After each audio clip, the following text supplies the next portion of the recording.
मैं तुम्हें बताने जा रहा हूँ महारहस्य मंत्र जो राम पुराण में अगस्त्य जी ने कहा था। तुम अपने मन को स्थिर करके सूर्य पर ध्यान करो।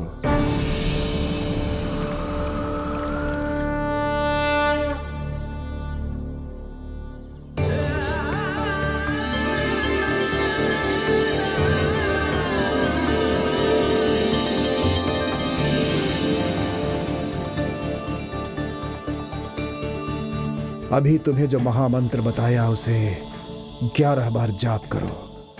कोई भी बाधा आएगी तो वो अपने आप चली जाएगी।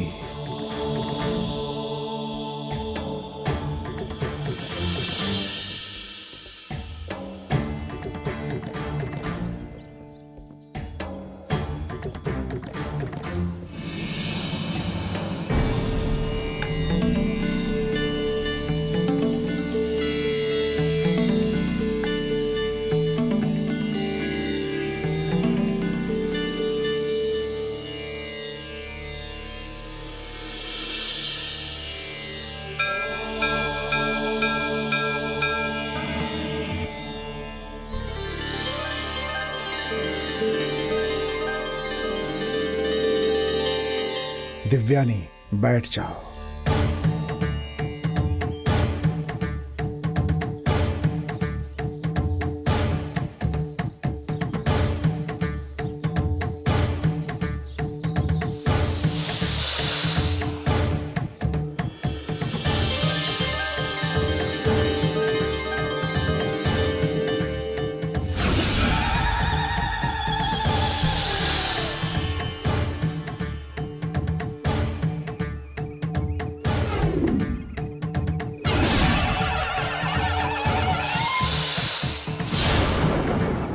ओम गरुडाय नमः। ओम पक्षीराजाय नमः। ओम विष्णुवागनाय नमः। काल नल रूपाय नमः। ओम वज्रनागाय नमः। ओम वज्रतुंडाय नमः। ओम वज्रतंडाय नमः। कुमकुमाय वर्णाय नमः। दिव्यानी, अब जल को गरुड़ों पर दृष्टि डालकर छिड़को।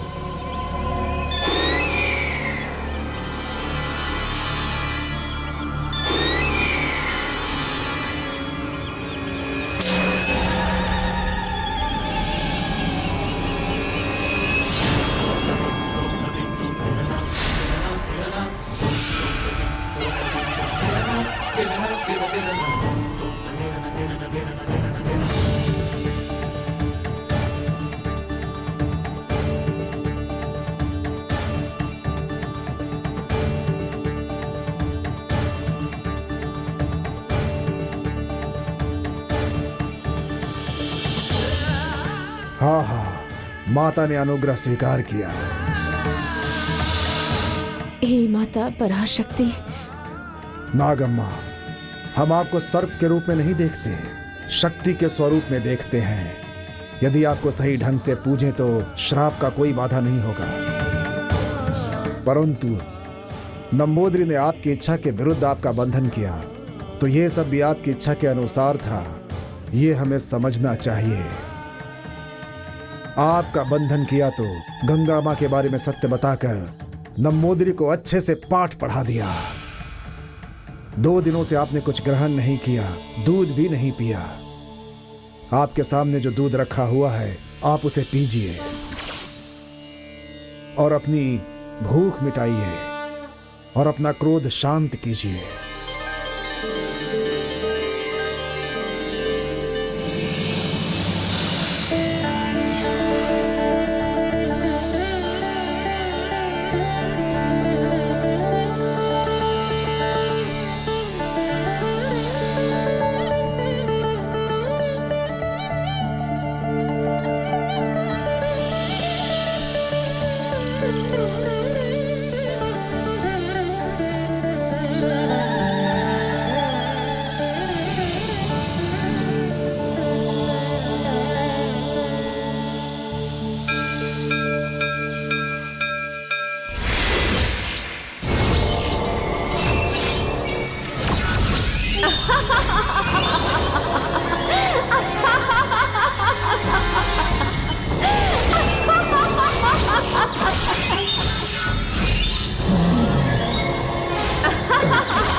गंगा माँ की हंसी लगातार तोड़ रही है।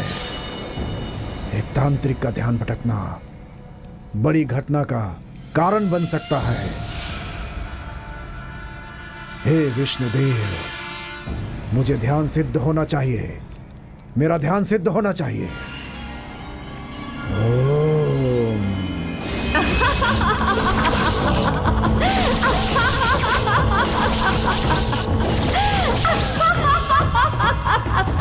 गुरुजी, गुरुजी, नारायण, इतनी देर क्यों? क्षमा कीजिएगा गुरुजी, गांव के अंदर बातें चल रही थी, उन बातों को सुनने के कारण ही मुझे देर हो गई गुरुजी। कैसी बातें? आपने जो गरुड़ बंधन किया था, उस गरुड़ बंधन को वो मठाधिपति ने दिव्यानी के हाथों से मुक्त करा दिया।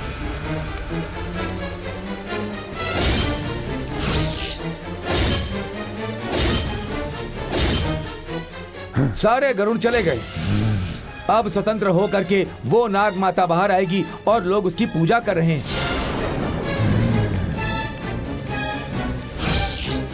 एक साधारण स्त्री उस दिव्यानी के हाथों गरुड़ भाग गए क्या? हाँ गुरुजी।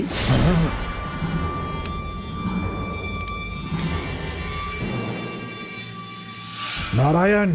हाँ गुरुजी। मुझे अब समझ में आया। मैं उस गंगा के बारे में सोचता था कि वो बहुत ही साधारण है, परंतु उस आत्मा को पहले मुझे बंधन करना होगा। सर्प को नहीं, उस गंगा को ही। अभी यक्षिणी को बुलाकर गंगा के बारे में पूछता हूं मैं।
देवी, प्रणाम।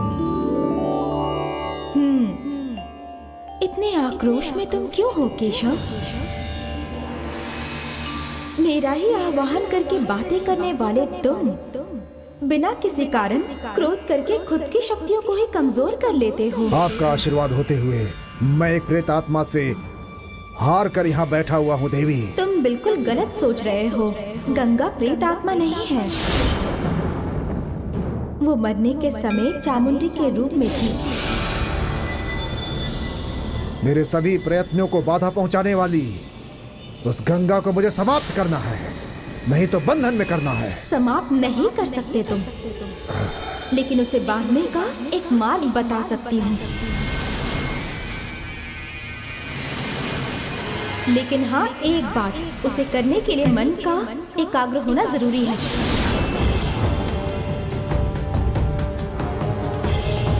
नहीं तो गंगा के क्रोध से तुम्हारी बलि चढ़ जाएगी। प्राण जाने के भय से मैं चुप नहीं बैठूंगा। मैं या वो गंगा, फैसला करने का समय आ चुका है। अभी वो गंगा कहाँ है? मैं उसे बंधन कैसे करूं? इस गांव के किनारे भूत वन में गंगा एक झूलने वाले झूले के ऊपर क्रोधित होकर बैठी हुई है।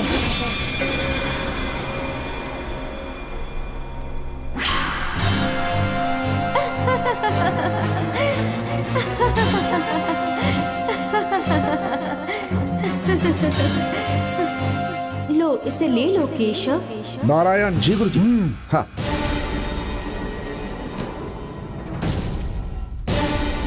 देवी, आपको प्रणाम है।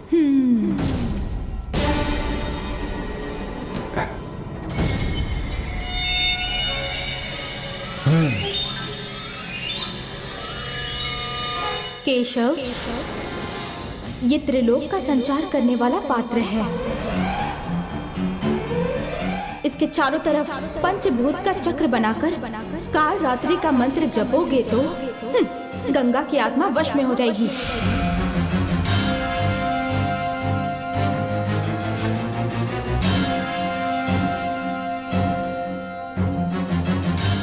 उसे इस पात्र में बंद करके ध्यान से इसकी रक्षा करना।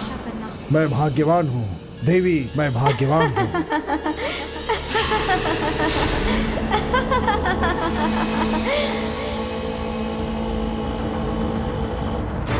गंगा माँ, तुम्हें बंधन करने के लिए तुम्हें ढूंढूंगा।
तुम जिस घर में रहती हो मेरा दिया हुआ वो घर है।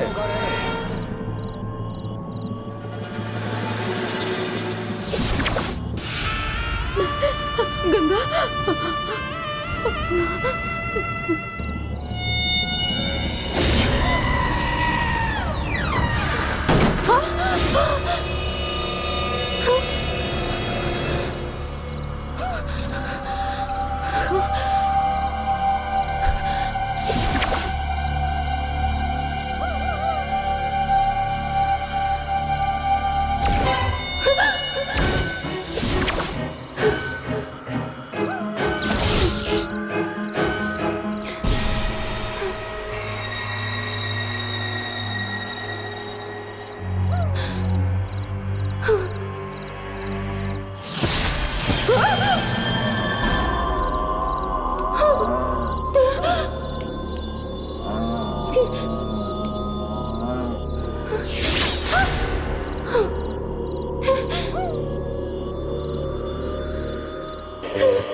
तुम्हारे डराने से मैं डरने वाली नहीं हूँ।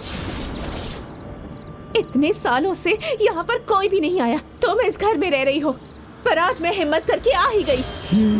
मुझे मेरी कोई चिंता नहीं है, मुझे इस गांव की चिंता है। तुम कैसी हो मैं नहीं जानती, लेकिन तुम्हारी ये गंभीर आवाज, तुम्हारी आत्मा अभी भी इस कन्निकापुर गांव में भटक रही है, ये मैं जानती हूँ। 3 पीढ़ियों से तुम्हारे श्राप के कारण इस गांव की लड़कियां शादी नहीं कर पाती। बस बहुत हुआ। अब इस श्राप को खत्म करने के लिए ही माता ने मुझे जन्म दिया है। अब इस शक्ति के सामने तुम कुछ भी नहीं कर सकती।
हमें रोते हुए देखने से तुम्हें खुशी मिलती है ना? बहुत हंसी आ रही है। कुंवारी लड़कियों के आंसू देखकर तुम्हें खुशी मिलती है, तो लड़की के रूप में तुम्हारा जन्म लेना व्यर्थ है। चुप हो जाओ। जब मेरी आंखों में आंसू थे और मैं मदद के लिए तड़प रही थी, तब किसी ने मुझे लड़की के रूप में देखा? लोगों ने मेरे बारे में क्या क्या नहीं कहा, मुझे वेश्या तक कह डाला। तो फिर मैं तुम लोगों पर क्यों दया करूं? ये उनके कर्मों की सजा है। माना उन लोगों ने गलत किया, तो क्या जमींदार के परिवार ने जो पाप किया उसकी सजा सारे गांव को मिलेगी? उन तमाशा देखने वालों का ही खून होना तुम सब लोग। तुम्हारे आंसुओं को देखकर ही मेरे दिल की प्यास बुझती है। अगर तुम्हारा यही फैसला है तो उस विधि को आज मैं बदल कर रहूंगी। सप्त माताओं की मूर्तियों को ढूंढ कर लाऊंगी और उन्हें फिर से प्रतिष्ठित करूंगी।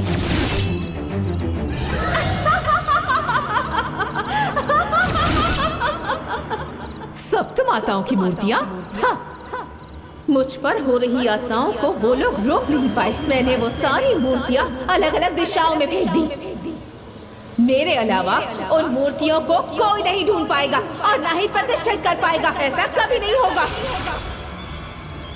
जहाँ तक कनिकापुर का प्रश्न है, यहाँ वही होगा जो मैं चाहूंगी।